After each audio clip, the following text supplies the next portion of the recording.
Radio Now 100.9. September is National Suicide Prevention Month. Today is actually World Suicide Prevention Day. It's really important for us to take this time and stop the music and start a serious conversation about mental health and suicide prevention. I know it's a tough, difficult conversation to have, but we want to get you the facts and get you the resources that you need to help you tackle these conversations. I'm joined by Emily Metheny. She hosts our Indie Connection show. You can hear it on Radio Now 100.9 every Sunday morning at 6 a.m. And we're also joined by David Berman, who is Vice President of Mental Health America of Indiana, as well as the Executive Director of the Indiana Suicide Prevention Network. Hi, David. How are you doing? I am doing well. Thank you for having me. Yes, you are very welcome. You know, it's really important for us to stop the music and really focus on mental health, especially in these times, and get the message out about suicide prevention because you never know what somebody might be going through. So let's start off with some stats and facts to see what we're really dealing with here. So our most recent stats show us that Indiana is about middle of the pack, 24th as far as our suicide death rate. 2018, which are the most recent numbers we had 1,079 deaths in Indiana. Nationally, we had 48,344. In Indiana, it's 11th leading cause of death. And approximately, if you average it out, the fourth leading cause of death for all individuals 10 years old to 54. That's basically our lifetime. Wow. Homicide, which we talk about all the time, is about 16th. So we're talking a solid 5 places higher as far as the overall causes of death, suicide, yet we don't talk about it whatsoever. It's a major problem. I mean, it's something that affects all of us. It does not discriminate whatsoever. The numbers do not lie. 1 in 5 individuals have had thoughts of suicide at some point. And how do we start this conversation? Well, we don't talk about feelings at all. There's so much stigma just about feelings, much less, the end-all be-all of suicide, that it causes a major barrier for individuals to access care. Especially within communities of persons of color, it's considered to be a weakness. You're talking about cultures that pride themselves on perseverance and resilience. And so, if people are strong and can get through anything, mental health disorders, mental illnesses are considered a weakness. And that's, if you look at men across the board, that's pretty common. We just don't talk about our feelings. We walk down the hallway or the street or the workplace and we say, hey, how are you doing? And that's a verbal wave. And that's all that it is, because we don't care how you're doing. And if you tell us how you're doing, our heads start to spin because we don't know what to do with it. And it's just because we're not comfortable talking about it. When it comes to suicide, and let's take a step back. We're not comfortable talking about death in the United States. Just as a culture, we are not comfortable talking about it. We feel awkward when we have conversations when someone that is close to a family member or friend dies. We don't know what to say. And if it's suicide, it's even more awkward. Going back to kind of the stigma and how we start the conversation, I like to think of mental health. Well, if you look at diseases or illnesses, and mental health disorders, substance use disorders are every bit the same disease as, or the same severity and the same classification as a disease, genetic, biological, as diabetes or cancer or any one of those. And I like to look at them as carceral diseases and non-carceral diseases. And what I mean by that is that if you or your spouse has cancer, everybody in the neighborhood shows up with a casserole or a pie or cookies or something to show their support. But if you're diagnosed with bipolar disorder or schizophrenia, or you have a child that has attempted suicide, nobody shows up at all because we're just not comfortable with it. Yeah. So how do we go about breaking this stigma? There's just so much stigma that surrounds mental health. Well, part of it is language. Stigmatizing language or language is one of the easiest ways to really stigmatize things, whether it's suicide or mental health disorders or domestic violence or sexual assault. There's so many words in our language that we are used to hearing through the media or through movies, or this is just the way that we've been brought up. Mm-hmm. For example, we don't say committed suicide. There's a negative connotation about committed. Someone commits a crime or they're committed to a psychiatric facility. And there's just that negative connotation. So we say died by suicide, or let's call it what it is, killed themselves. So first thing is language. Second thing is, as I said, we need to talk about our feelings. We need to define our feelings. There's so many people out there that don't even have the ability to define what they're feeling. And we see these labels, anxiety or depressed. And what does that really mean? That's not a feeling. That's a label. And so we need to understand how it is that we feel and be able to talk about them openly. We also need to change the conversation from mental illness to mental wellness. Yes. It's about wellness and not the illness. We're so focused on the illness side that we forget about promoting wellness. And that's the ultimate goal.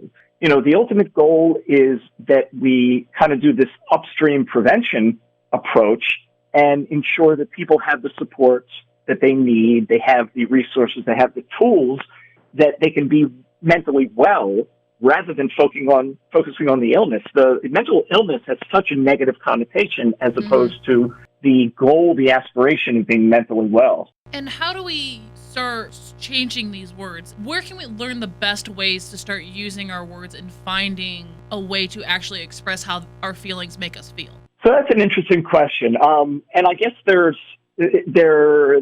are multiple parts to your question. Let's start with the last part. So one of the interesting things I think that we can do, and especially with our younger people, is attribute feelings to emojis. We see these emojis and we can see what a face looks like. And so, I'm feeling anxious. Well, there are emojis with, big wide eyes and the hair standing up on the end, or, I'm feeling depressed and here's a sad face, or, tears coming down. Those are easy ways to attribute a feeling. This is how a face looks. When I look in the mirror, this is how I see myself, or this is how I'm feeling inside. And the words don't matter. The labels don't really matter. It's how you feel. And so often when if we go to a doctor of some sort, and typically it might be a primary care physician, when we're describing our symptoms related to feelings or a mental health disorder, so often it's just the physical feelings that are explained.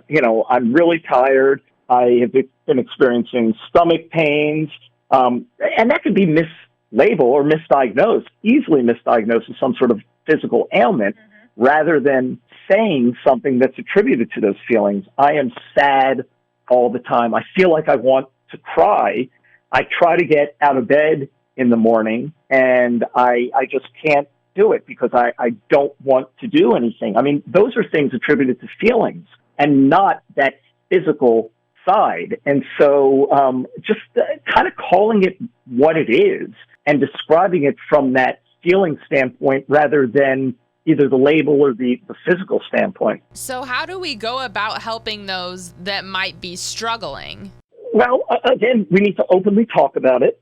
We need to listen. That's probably the biggest thing that we can do is listen, and listen without interrupting and ask open-ended questions and not judge. It's very easy to kind of transfer the way that we feel and believe about mental health, or specifically in this case, suicide, when we're having conversations with others. And so we need to understand our thoughts and how we feel about things like suicide to ensure that when we're having conversations, we don't transfer our beliefs and biases to other individuals, because that's a surefire way to shut them down. Yep. You know, you're not thinking about killing yourself, are you? And the answer I'm looking for is no. You can hear in my voice that I'm being judgmental, and that's it. That's going to be the end of the conversation. Rather than, you know, with no bias, completely objectively, ask someone, you know, have that conversation and let them talk to you. So truly, I think listening is probably the best thing, and making the time for it. You know, we are all busy. We are going 1,000,000 miles an hour, although not so much in the last 5 months. We all seem to have lots of time on our hands, too much time on our hands.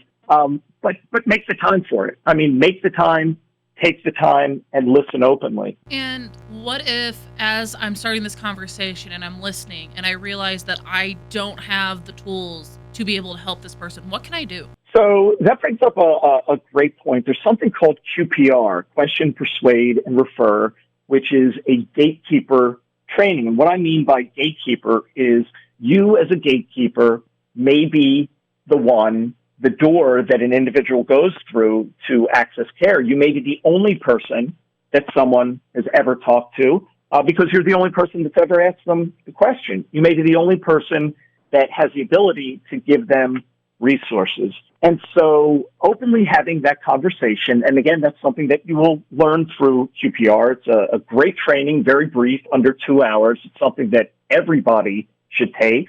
I like to say that there's one single qualification for individuals to taking QPR as far as, you know, whether it's something important for them to learn or not, and that is, do you know people? You know, answer yes or no. If you know people in any way, shape, or form, it's something important for you to take. But through QPR, you not only learn to understand warning signs and how to ask the question, but resources. What resources are out there? And then there are a ton of resources, everything from the National Suicide Prevention Lifeline and text lines to websites in Indiana that has a listing of all the community mental health centers, and within neighborhoods, there are resources through 211, brand new, fantastic program under the 211 umbrella called the Be Well Crisis Helpline, 24/7, 365 days a year. You pick up the phone, you dial 211, you get into the queue, and there's a trained crisis counselor to talk to you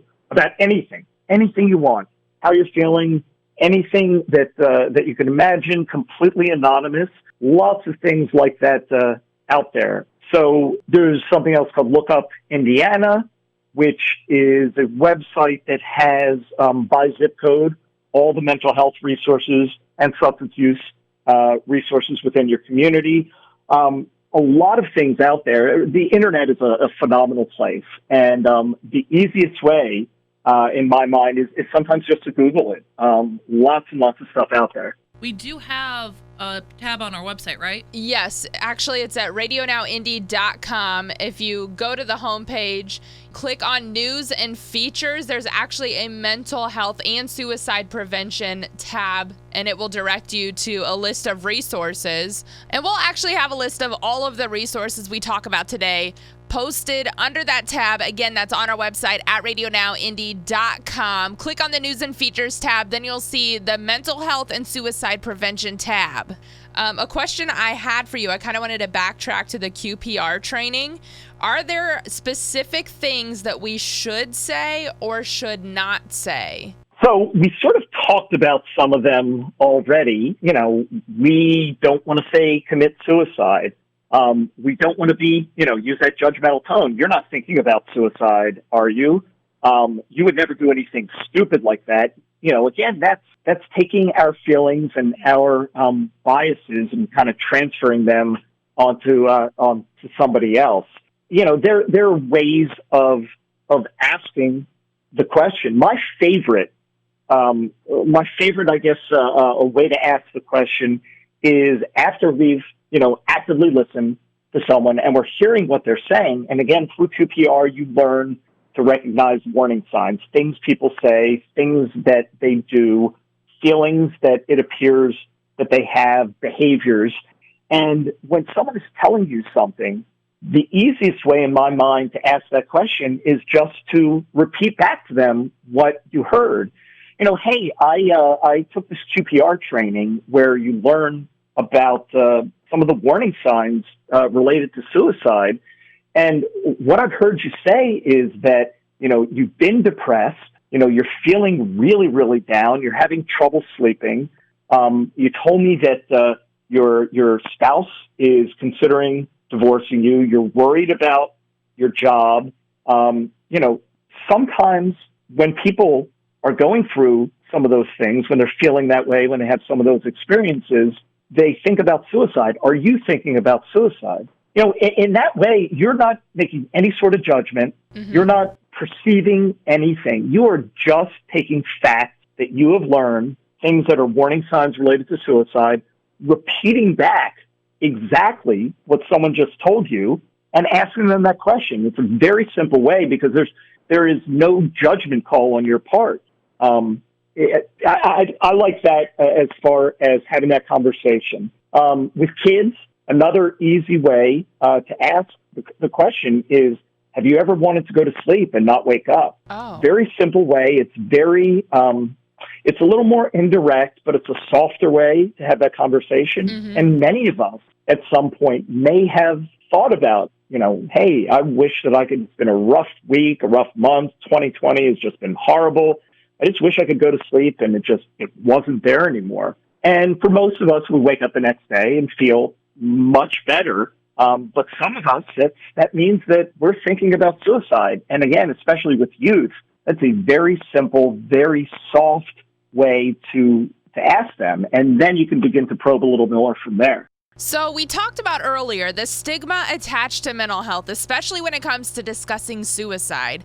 If someone is thinking about suicide, what would you say to them to encourage them to reach out to someone and ask for help? Is the first step for them just flat out saying, hey, I need help? Oh, that's such a loaded question. I mean, it's sort of, with what you're saying, it's if you're already feeling like you're stigmatized, you're probably less likely to reach out to a friend or a family member for help. And so when we're perceiving that someone else, again, has that bias, that negative feeling towards suicide, we're less likely to reach out at all. And that's where I like things like the Be Well Help crisis line, because it's totally anonymous, or the Suicide Prevention Lifeline, because they are totally anonymous. And you can talk to someone who does not have a clue who you are, who will most likely never see your face unless you cross their path unknowingly, but they'll never know who you are. And they have no bias. They will openly listen. And talking about suicide, oftentimes, just talking about it will de-escalate the situation. We'll take something that is a critical incident and make it less of a crisis. It's like a pressure cooker. It is a very hard thing to keep a deep, dark secret. I mean, it just eats at you. There's anxiety. Thinking about killing yourself is pretty much the deepest, darkest secret that I think you can have. And when you're already feeling anxious, when you already have depression, when you're already feeling stressed, keeping that in just exacerbates everything. And talking about it, just saying, yes, I'm thinking about killing myself, especially, if it's someone totally anonymous that will never judge you, oftentimes it's like taking the pressure cooker, the lid off that pressure cooker and alleviating some of that stress and that anxiety. And at that point, oftentimes you can start to have a little bit more of a rational conversation. The blinders come off and you can recognize that, hey, this is a permanent solution to what I think is a completely insoluble problem, but maybe there are other options. Going back to what you're saying, though, I think with any conversation of this type, trust is the most important factor. So, it's hard to answer. How do you reach out to someone when you're thinking about it? Well, you need to know that you can trust them, because the last thing that you want is to be shut down or to be made feel less than because you're having these feelings. And so It's hard to know whether someone, unless you know definitively whether someone that you're close to has a bias towards suicide or not. But you need to talk to someone.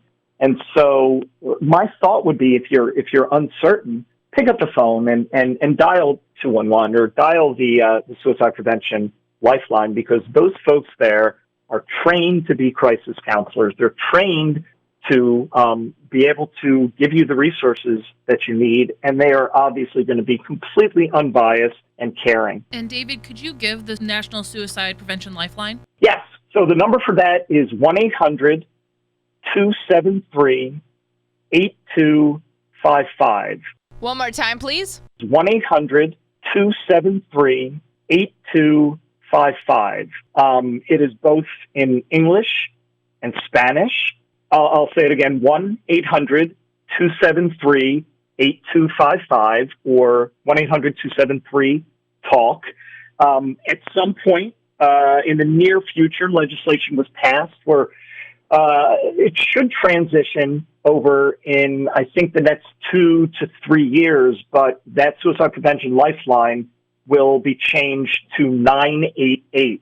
So it'll be an easy to remember 3-digit number, because it's hard to remember, the 1-800-873. I mean, it's very difficult to remember that. So we're excited about that transition to 988. But in the meantime, again, an easy number is that 211 number. And they get, it's people right here in Indiana, and they get calls transferred to them from, referred from the Suicide Prevention Lifeline and from 911. It's a great resource. And all these individuals, just like with the Suicide Prevention Lifeline, are trained in suicide prevention and trained in crisis counseling and to give resources. So, again, I'll give it one more time because I don't think you can repeat it enough. Either 211 or the Lifeline is 800-273-TALK, 800-273-8255. We have a lot of younger kids and teens that listen. If they are afraid to reach out to a family member, they want to talk to somebody, but they're afraid that their parents might overhear them on the phone, is there a text line? There absolutely is. So the number for the text line is 741-741, free, obviously 24/7. And if you text IN, as in Indiana, we can actually track the number of calls that are coming in from Indiana. And that may not be important. I'm sure that's not important at all to individuals that are thinking about suicide. But for us professionals, it allows us to be better prepared in how we structure mental health services in our state and the need. But you can text anything you want to it. You can text banana, and someone will respond immediately to you. But again, that's 741-741, and we recommend that you text IN as in Indiana. I know that you talked about it earlier, but can we hit on it again? Why is 211 such a great local resource? And I've stressed it several times, but the 211 thing is like one of the best resources we have now. We have 54 people, I think, on staff, and our wait time is like 14 seconds.